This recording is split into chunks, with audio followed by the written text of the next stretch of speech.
Keadilan di titik nol, sebuah eksplorasi mengapa cita-cita mutlak mustahil diwujudkan. Keadilan adalah sumbu moral tempat peradaban manusia mencoba berputar. Ia adalah janji yang ditaruh di atas dasar sistem hukum dan etika sosial. Sebuah harapan bahwa setiap tindakan akan menemukan timbangan yang setara.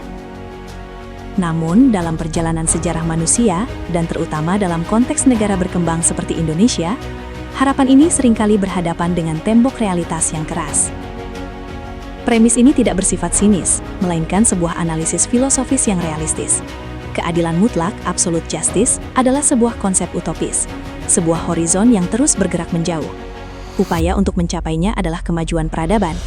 Tetapi keyakinan bahwa kita dapat mencapainya secara sempurna adalah sebuah ilusi yang berbahaya. Sifat keadilan yang cair dan relatif. Masalah pertama adalah ontologis.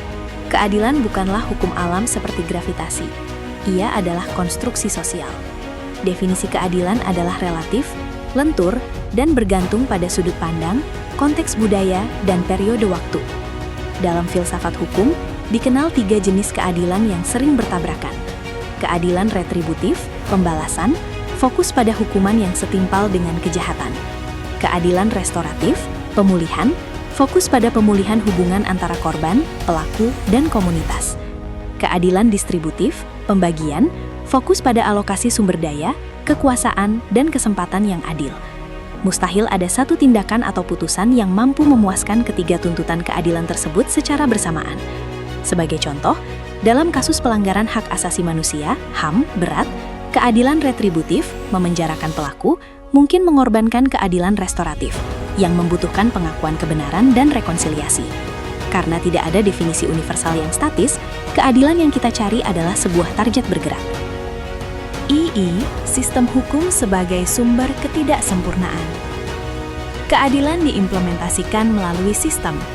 Sistem hukum, dimanapun ia berada, dibangun oleh, dikelola oleh, dan untuk manusia. Keterbatasan dan cacat manusia secara otomatis mentransfer cacatnya ke dalam sistem yang seharusnya menjadi perwujudan keadilan. Bias, korupsi, dan kesenjangan kekuasaan. Di Indonesia, sistem peradilan seringkali menjadi cermin ketidakadilan, di mana hukum tajam ke bawah tetapi tumpul ke atas. Keadilan seolah-olah menjadi komoditas mahal yang hanya bisa dibeli oleh mereka yang berpunya. Contoh kasus Indonesia, ironi hukum yang tumpul ke atas. Sistem peradilan pidana Indonesia secara eksplisit menunjukkan bahwa keadilan hanya berlaku jika subjeknya tidak memiliki koneksi atau kekuasaan. Pencurian kecil versus korupsi besar. Bandingkan kasus-kasus di mana seseorang dihukum berat karena mencuri sepasang sandal atau 3 buah kakao, seperti kasus legendaris Nenek Minah yang mencuri kakao, dengan vonis ringan atau bebas murni yang diterima oleh pejabat tinggi yang terbukti merugikan negara triliunan rupiah melalui korupsi. Mafia peradilan. Keberadaan mafia peradilan menunjukkan bahwa putusan pengadilan dapat dinegosiasikan, dibeli, atau dipengaruhi oleh tekanan politik. Di sini, yang dimenangkan bukan kebenaran, melainkan kekuasaan modal dan lobi. Ketika prosedur hukum yang seharusnya menjamin keadilan, justru digunakan untuk melanggengkan diskriminasi berdasarkan kelas sosial, keadilan sejati telah runtuh, digantikan oleh hukum yang berpihak pada status quo. II, keadilan melawan sejarah dan waktu yang irreversibel. Keadilan harus mampu memperbaiki masa lalu. Namun, kerugian yang bersifat historis seringkali tidak dapat dipulihkan, irreversible, sehingga menutup pintu bagi keadilan yang mutlak. Contoh kasus Indonesia, tragedi 1965-1966. Tragedi pembantaian massal terhadap orang-orang yang dituduh komunis pada 1965-1966 adalah salah satu luka sejarah terbesar di Indonesia. Upaya untuk membawa pelaku ke pengadilan, keadilan retributif, dan merehabilitasi korban, keadilan restoratif, selalu terhambat oleh kompleksitas politik. Pelaku utama seringkali adalah representasi dari rezim yang berkuasa di masa lampau, yang memiliki pengaruh politik yang kuat hingga saat ini. Waktu. Banyak korban dan pelaku telah meninggal dunia, bukti otentik hilang atau dimusnahkan. Skala kejahatan. Kerugian yang masif tidak mungkin dikompensasi dengan takaran materi atau hukuman penjara biasa. Dalam kasus-kasus seperti ini, keadilan penuh adalah fantasi. Yang paling mungkin dicapai adalah pengakuan negara, rekonsiliasi, atau permintaan maaf. Semua itu adalah langkah penting menuju pemulihan, tetapi bukan keadilan absolut yang mampu memutar waktu dan menghapus kerugian. 4. Keadilan ekonomi. Hukum yang mengkodifikasi ketidakadilan.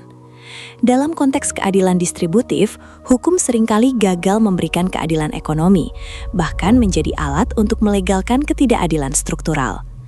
Contoh kasus Indonesia, konflik sengketa lahan dan hak ulayat. Indonesia kaya akan konflik sengketa lahan, di mana hukum pertanahan formal berdasarkan sertifikat negara seringkali bertabrakan dengan hak tradisional, hak ulayat, masyarakat adat atau petani lokal.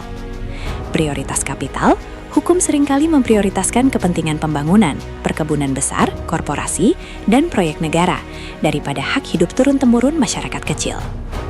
Marginalisasi hukum, masyarakat adat yang tidak memiliki akses atau pemahaman terhadap birokrasi hukum modern secara sah diusir dari tanahnya sendiri. Di sini, hukum ditegakkan, tetapi keadilan tidak terwujud. Karena keadilan harus mencakup kesetaraan ekonomi dan hak atas sumber daya, kegagalan sistem agraria untuk melindungi yang lemah membuktikan bahwa keadilan sejati diabaikan demi kepentingan modal dan pembangunan. 5. Konflik abadi, ketertiban melawan keadilan. Pada akhirnya, keadilan individu sering harus tunduk pada kebutuhan untuk mempertahankan ketertiban sosial, stabilitas politik. Para pemimpin negara sering dihadapkan pada pilihan sulit. Mengejar keadilan absolut, misalnya mengadili semua pelanggaran HAM masa lalu, yang beresiko memecah belah bangsa, memicu kekerasan baru, atau menggoyahkan rezim. Memprioritaskan stabilitas, perdamaian, dan rekonsiliasi nasional, yang berarti beberapa kejahatan harus diampuni atau ditinggalkan tanpa proses hukum tuntas. Keputusan untuk mengakhiri perseteruan atau konflik regional, misalnya di Aceh atau Papua, seringkali didasarkan pada perhitungan ini. Menjaga negara tetap utuh dan damai lebih penting daripada secara kaku menerapkan keadilan retributif. Kesimpulan, keadilan sebagai ideal regulatif. Jika keadilan mutlak adalah ilusi, lantas apakah upaya kita sia-sia? Filsuf Immanuel Kant berpendapat bahwa keadilan adalah ideal regulatif, sebuah ide tertinggi yang berfungsi sebagai panduan moral. Kita tidak pernah mencapainya, tetapi perjuangan yang berkelanjutan untuk mendekatinya adalah apa yang mendefinisikan kemajuan peradaban. Di Indonesia, meskipun kita harus mengakui bahwa keadilan tidak akan pernah sempurna karena cacat manusia, bias sistem, dan hambatan sejarah, pengakuan ini harus menjadi dorongan untuk terus mereformasi sistem hukum agar lebih inklusif dan kurang koruptif. Untuk secara jujur mengakui kesalahan masa lalu meski tidak bisa diperbaiki sepenuhnya. Untuk selalu melawan godaan kekuasaan yang cenderung menumpulkan hukum. Keadilan sejati mungkin adalah sebuah janji tak terhindarkan yang tak akan pernah dipenuhi. Namun, janji itu adalah satu-satunya hal yang memaksa kita untuk terus membangun masyarakat yang lebih baik daripada kemarin.